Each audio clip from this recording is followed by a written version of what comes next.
نہ تو اللہ اور رسول سے خیانت کرو اور نہ اپنی امانتوں میں خیانت کرو، اور تم ان باتوں کو جانتے ہو، اور جان رکھو کہ تمہارا مال اور اولاد بڑی آزمائش ہے، اور یہ کہ اللہ کے پاس نیکیوں کا بڑا ثواب ہے۔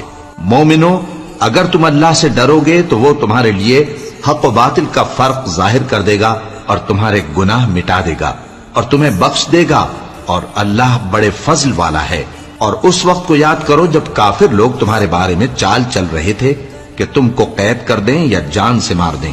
یا وطن سے نکال دیں، تو ادھر تو وہ چال چل رہے تھے اور ادھر اللہ تدبیر کر رہا تھا، اور اللہ بہترین تدبیر کرنے والا ہے۔ اور جب ان کو ہماری آیتیں پڑھ کر سنائی جاتی ہیں تو کہتے ہیں یہ کلام ہم نے سن لیا ہے، اگر ہم چاہیں تو اسی طرح کا کلام ہم بھی کہہ دیں، اور یہ ہے ہی کیا، صرف اگلے لوگوں کی حکایتیں ہیں۔ اور جب انہوں نے کہا کہ اے اللہ، اگر یہ قرآن تیری طرف سے برحق ہے تو ہم پر آسمان سے پتھر برسا یا کوئی